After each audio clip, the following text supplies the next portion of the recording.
To give people context who don't know anything about me, I'm a licensed dietitian, clinical nutritionist. I have been changed by low carb, ketogenic diet, and I'm super passionate about it as an anti-inflammatory protocol. But I was doing some things wrong.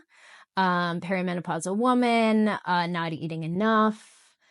Definitely not strength training, at least not on a regular basis. And so what did you have me do, Robert? I had you do something called a reverse diet, which you didn't know anything about at the time, but now you've come to slash love, hate at the same time. But this is something that so many women, so many people, but women especially need to do.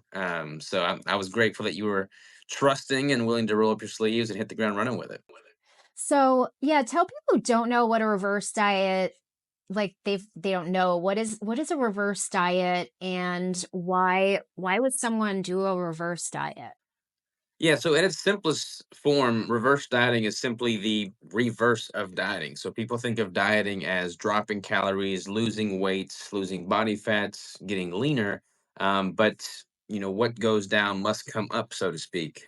So reverse dieting is basically you reversing that deficit so that you're actually increasing your caloric intake, getting yourself back up to a healthy, more manageable food intake. And then in doing so, you're also upregulating your metabolic rate, your hormone function, your caloric baseline, and just improving overall markers like your strength will improve. Being in a surplus from time to time is good because that's how you're going to build more lean tissue.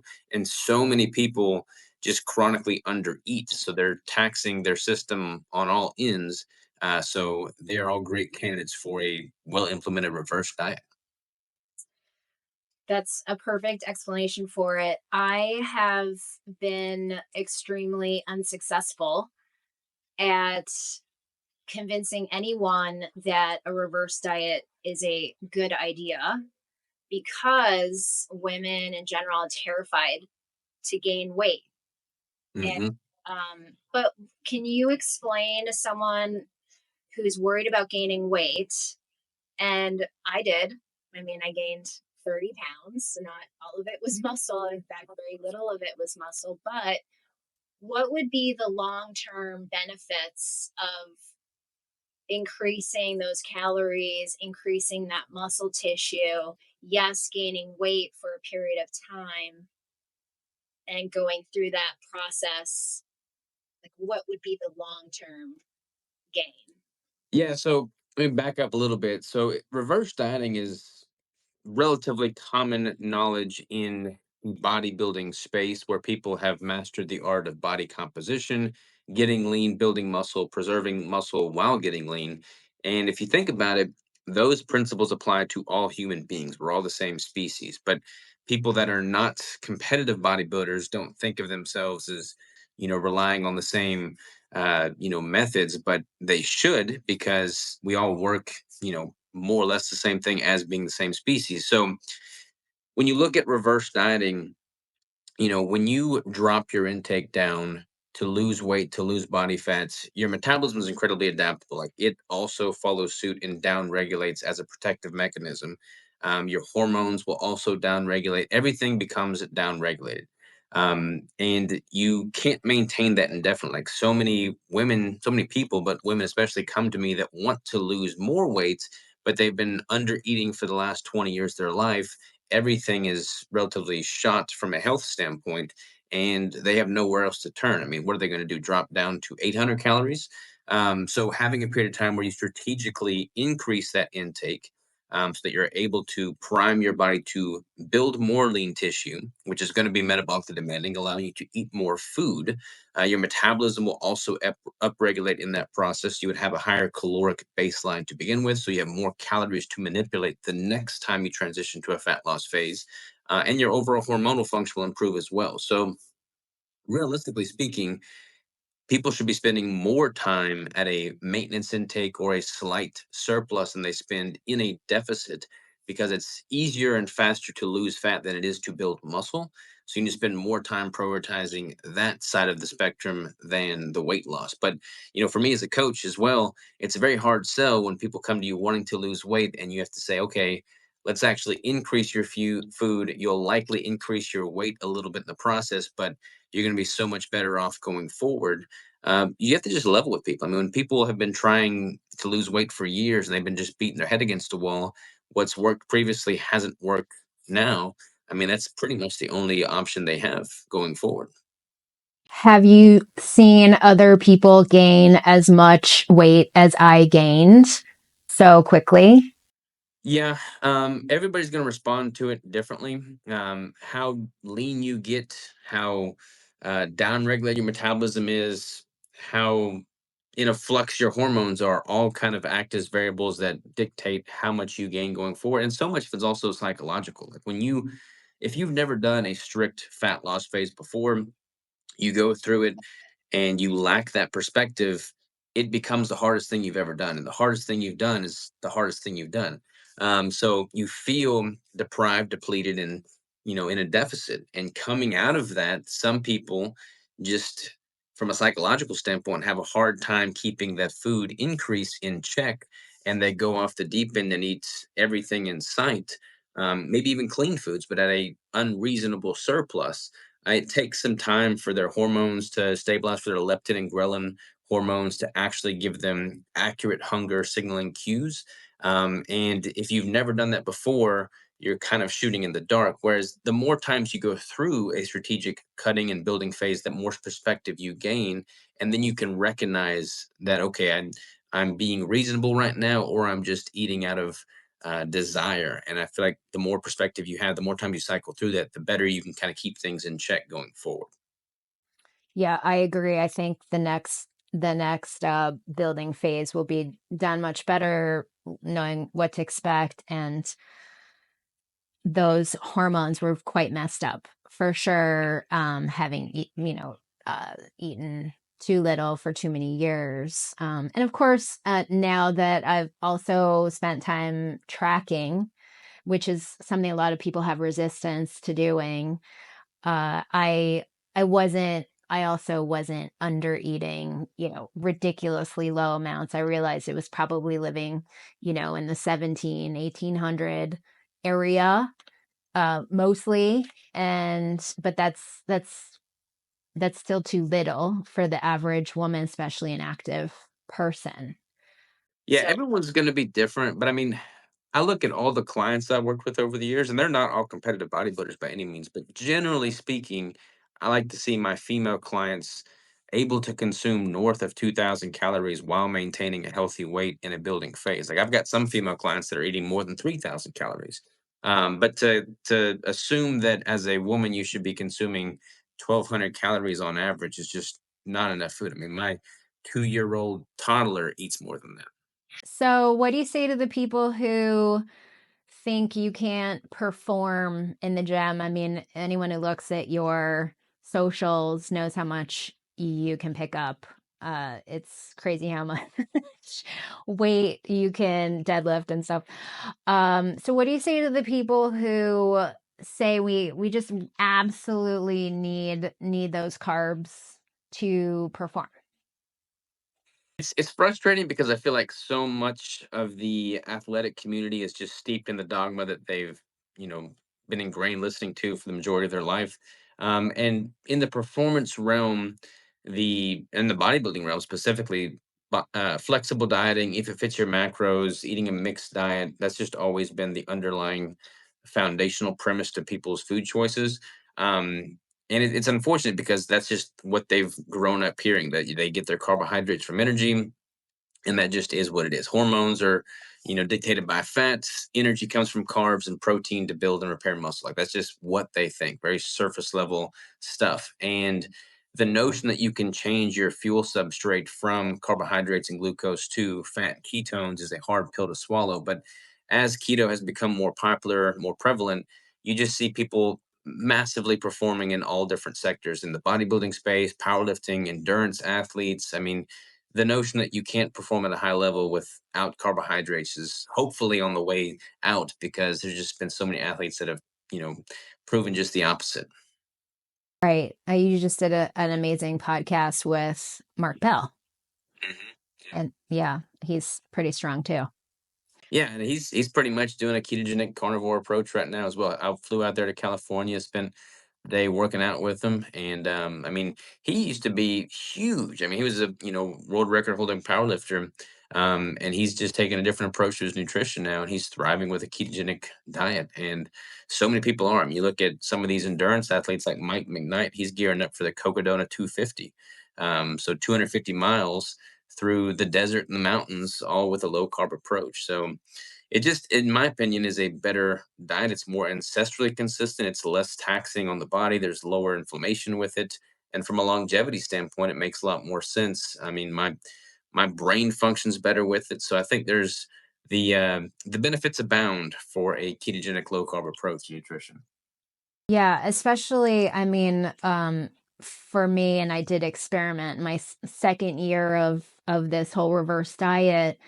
I did have more carbohydrates, and the guy who programs my lifting encouraged me to do that, and it was all, healthy, like sweet potatoes and stuff like that. And I love those foods, but I really genuinely did not notice a difference or an improvement in my strength. And if anything, when I was doing labs, my insulin just kept going up, which just shows also for me the disposition to be insulin resistant, despite all the exercise, is a very real issue for someone like me. And that contributes a lot to weight loss resistance. So for someone who's having those hormone issues, it's not just about the calories. And I know I was shocked that the calories were an important part of the conversation, and I think they are, and there's a place for them. But the insulin conversation is a stronger piece, because I noticed that when I got really, really strict back into my keto, and I still stayed around 2100, things started to move when Yeah, I, I think started to cut.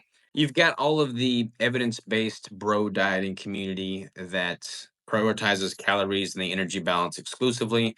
You've got a lot of people in the low carb space that only look at the insulin model of obesity, and I feel like both are just missing the boat. Why would you not look at them in tandem, in unison? I mean, if you're accounting for your fuel intake, your caloric intake, in making appropriate decisions there, and you're eating foods that allow for better hormonal health and more regulated insulin levels, then the likelihood that you'll succeed is significantly increased. So looking at them as two parts of the same coin, I think, is very important. Agreed. Let's talk protein for a sec. I saw your recent post about too much protein and not enough fat. So the general wisdom is, the 1 gram per pound of body weight, or ideal body weight. What's your approach for someone you're trying to take to stage, and is there too much protein?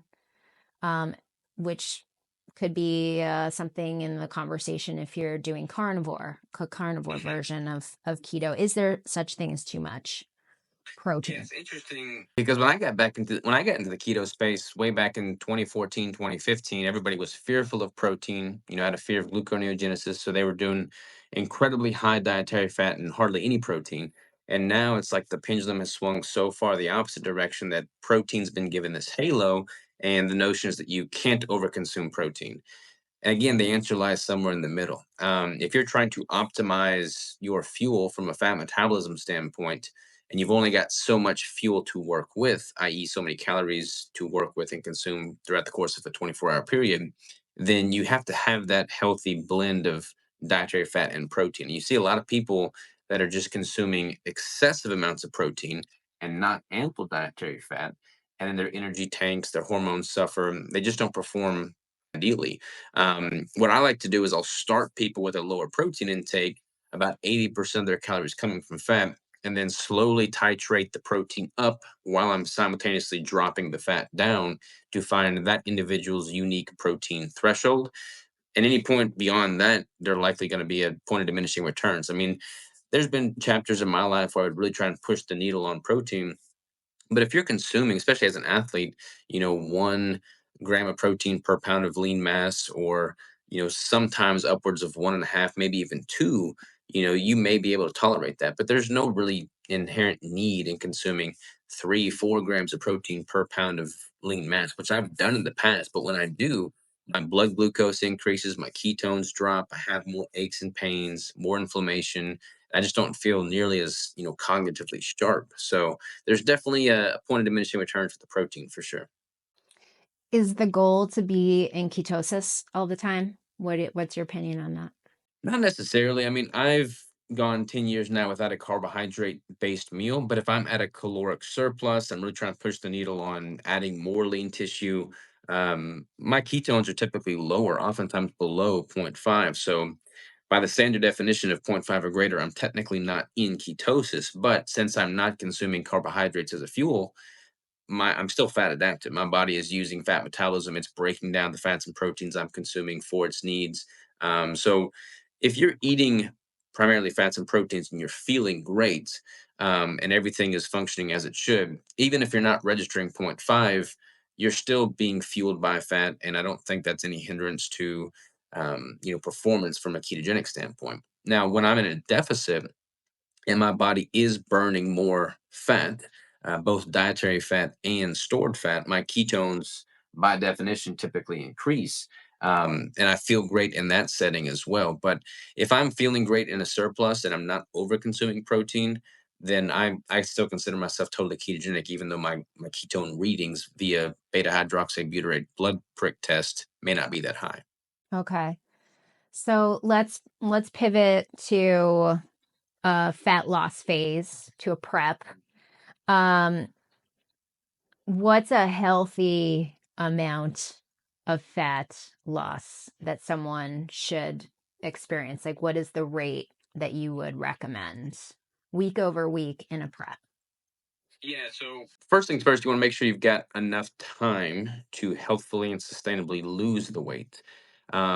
So, I mean, I've lost 80 pounds in 12 weeks before, but I wouldn't recommend that on my worst enemy. It's just not good. I dieted way too aggressively. That was before I found keto. I lost a lot of muscle in that process.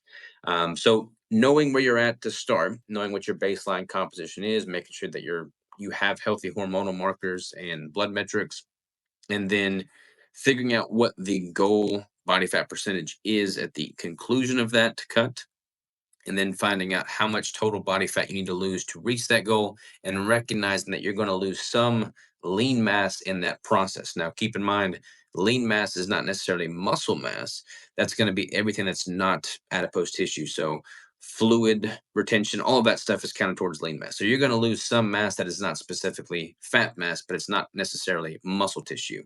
And to do so in a sustainable way where you're not risking the loss of muscle tissue, a good rate of loss is about 1 pound a week on average. There may be some weeks where you're losing 2 or 3 pounds. There may be some weeks where you're gaining a pound or not losing anything. But if you're to extrapolate your fat loss phase over the course of 3, 4, 5, 6 months, and then try to average about 1 pound loss per week, that's a pretty healthy average. Okay, great.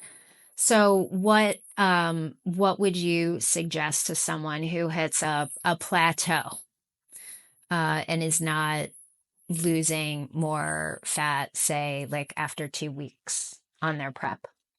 So there's been preps where I've gone 10 weeks and only lost about 5 pounds over the course of 10 weeks. But a lot is happening internally that isn't visible on the scale necessarily.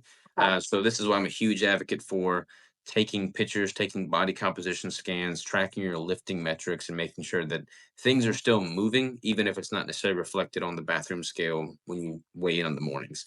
Um, Keep in mind, too, that when you are manipulating your calories, ideally in a very gradual setting, so that you're not dropping 500 calories at a time. If you're doing so very gradually, there's a lag, approach to it. Like you may be chipping away at your intake, and your body weight may kind of have this lag effect where you're not seeing this massive drop in scale weight over that same time period. So I like to make the nutritional manipulations the pillar of changing my body composition. Then, as my body starts to become resistant to those changes in macros or the drop in calories, then I can slowly increase cardio. But I'm very minimal with that as well. I try to treat cardio as a minimum viable dose approach. So as little cardio as I can do to elicit a favorable response. So if I'm chipping away at my intake and the scale's not budging over the course of several weeks, I may just slowly titrate that cardio up by adding a couple minutes to the Stairmaster or something of that nature. So really incremental. Super incremental, and very, very gradual. Like I'm typically adjusting calories by 5 or 10 grams on protein or fat per week, which may equate to 25 to 50 calories dropped a week, and then increasing the cardio by 1 or 2 minutes a week. So very, very sustainable, very gradual. Oh, that's so interesting. Yeah, people, that's not what most people think. They're like, I have to do another hour. I have to, really pull levers a lot harder than that. And when you do that, you're setting yourself up for burnout, and it's just not sustainable. Like if you're changing by 5 or 10 gram increments in your food, then 1 week you may be eating 6 eggs, the next week you may be eating everything else the same, and then only 5 eggs. It's much easier to approach your breakfast meal and see one less egg there than one less meal altogether. So when you're in a prep, do you consistently just stay with, like, you've taken away the egg and now you keep that egg out, or do you cycle through, like add that egg back in at some point every few days? How do you approach that deficit?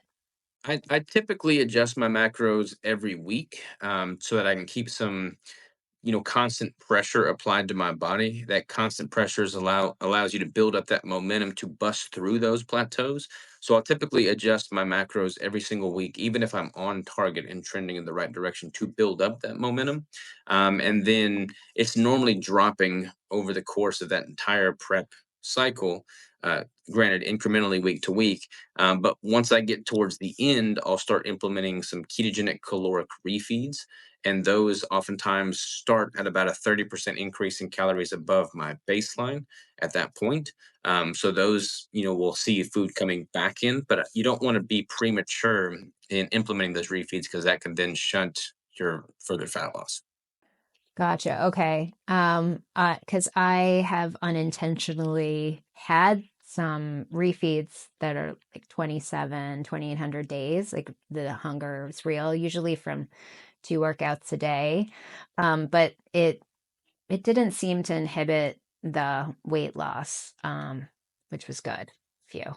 But now things are slowing down because I'm at the weight I was when I started the reverse with you. So I think I lost what I gained, but now the body's like, okay, well, we had trouble losing from that point. So this is where a breakthrough needs to happen. So, yeah, I'm very, very curious. And you can do, like, some people will do like legitimate diet breaks, and they'll have a week at a deficit and then a week at maintenance, then a week at a deficit and then a week at maintenance or above maintenance. But then when you look at it like that, you're basically just increasing the total time that you'll need to be in a fat loss phase overall. And for me, like my longest prep is 33 weeks long, and that's very mentally taxing. So you have to kind of weigh out, how long do you want to live this more rigid, structured, you know, life, versus returning to some degree of normalcy. So I typically take the approach of, let me just dedicate the next 6 months, 7 months to a legitimate, hardcore, focused competition prep, get down to the competition that I want, and then reverse that out of that, and then return to some degree of normalcy for the next 2 or 3 years before I do it again, as opposed to just constantly dipping your toe in and out of the cold water and never really reaching the goal in the first place. Ooh, that's something to think about, Robert, because I think that, someone like you, like a true pro bodybuilder, is a special breed, right? Or like very special, very precise. Um, and just like any elite athlete, like just very dialed in. Um, And I would consider myself uh someone who's more probably like your average Joe. So, um I just speaking for myself, but someone who wants to, really genuinely wants to recomposition their body without the interest of getting a pro card, but genuinely wants to look better in a bathing suit, feel better about themselves, have more confidence, um, without having all those hormone down regulations that do happen in a prep, right? um but maybe not having, like, that intensity. Yeah, and I totally respect that too. Like, anything that I'm saying here is not like a universal one size fits all approach. Like, I am a competitive bodybuilder, so I structure my life for that goal specifically. But I mean, I work with clients that are not trying to step on stage and they just want to, lose 20, 30 pounds and improve their health for sure. So in that setting, it's much easier to have this back and forth where they're like, I've got one client right now that's been working with me for a while, and he has no desires to compete. He just wants to lose 30 pounds and get in better shape and improve his health. And he's constantly going out to dinner and having things that are not part of the quote unquote plan, but we're structured in a way that he's still making forward progress. And progress is the main thing. Like, you got to make today better than yesterday, tomorrow better than today. And that's going to look different for different people. So yeah, you really just got to be honest with yourself and figure out what is going to be sustainable for you and what lifestyle do you want to live. That's such a good point. So for anyone who's out there who does want to be a serious bodybuilder, what are some of those general rules? I'm imagining never go out to dinner. You have to measure everything, track everything, weigh everything. What are some of the rules you live by in a prep? So my last prep, my goal was to not just win the competition, but to literally become the leanest man on planet Earth. So I took the extreme side of the spectrum on every decision that was made. And what that looked like for me was every meal was prepped in advance, every macro was accounted for, zero deviations whatsoever, no missed training sessions, no missed posing sessions, no missed macros for 33 weeks. Now, most people have no desire to do that, and I don't blame them. But that's what it looked like for me. That's amazing, Robert. Yeah.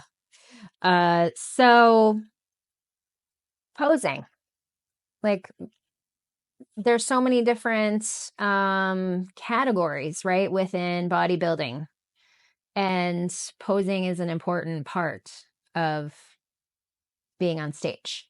Mhm. How much practice did you put into your posing when you prepped? Because I saw your competition that you did in November of 2023. Mhm. Wow. Guys, he Yeah. was he was 3% body fat, and his posing and his routine was like next level. So how much time did you put into that? Thank you. First of all, I appreciate it. It's awesome that you were able to be there.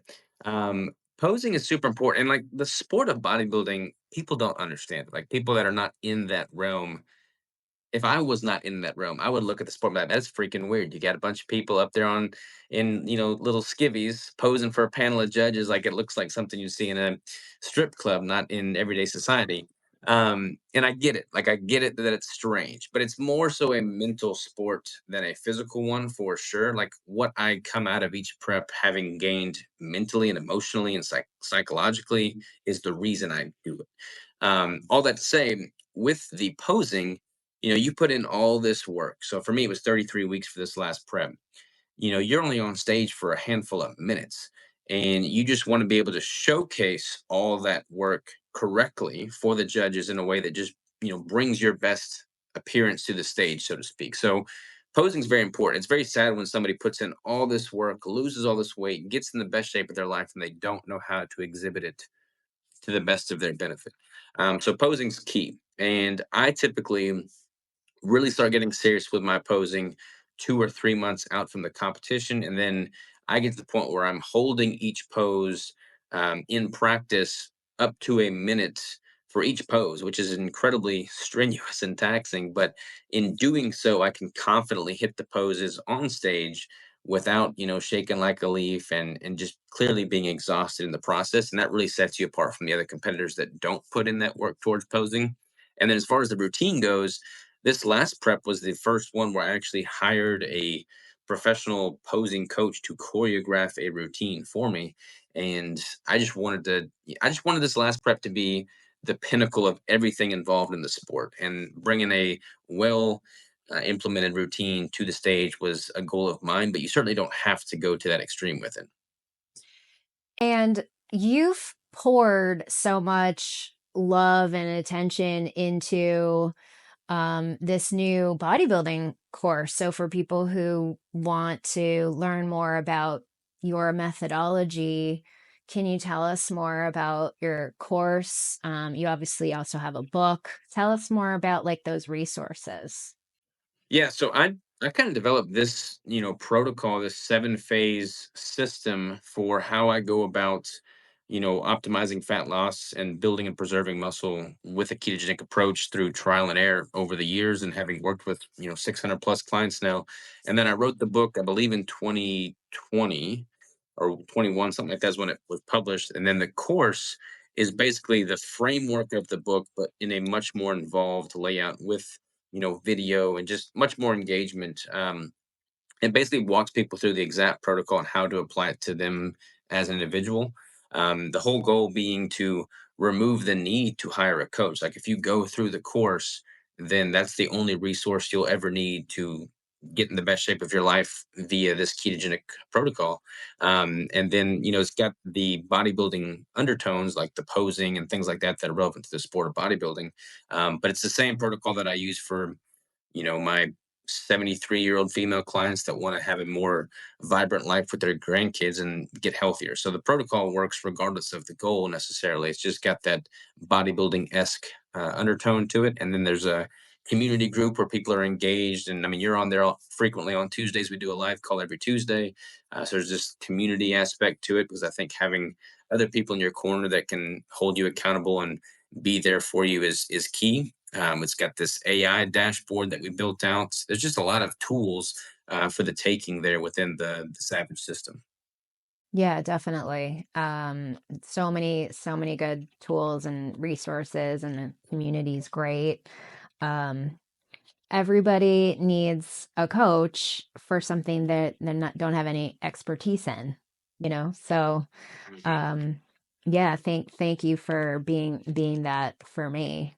This this Absolutely. whole body recomp journey has been so interesting, and hopefully will help some people who are struggling. Um, i- i- for people who think it's not possible to gain muscle in your 40s, 50s, 60s.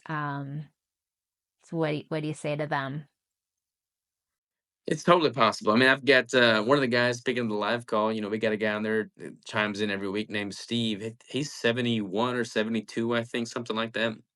He just started doing this, and he's, blowing himself away with how much muscle he's put on after getting into lifting in his 70s. I mean, muscle is so important, as we all know, that is the, longevity, component. When that comes into play, the more muscle you have, the better you'll age, the better you'll live, the healthier you'll be. And it goes way beyond the scope of just stepping on stage as a competitive bodybuilder, but just simply having more muscle is paramount. I mean, I look at my mom. My mom, she adopted a ketogenic approach about 3 years ago after enough nagging from me, and got her into lifting weights, and she's just way healthier now. And I feel like I'll be able to enjoy many more years with her as a result of that lifestyle shift. And that's the main thing I want for everybody. We live in a very sick, unhealthy society, and if there's anything I could do to help move the needle in the right direction, help empower people to take initiative of their own health and just live a better day-to-day, life, then by all means go for it. I think natural bodybuilding, ketogenic dieting, weight training, those are all things that are very tangible that people can implement to do just that. I agree. Well, I want to thank you so much for joining me today and doing this live. I think the conversation is super important.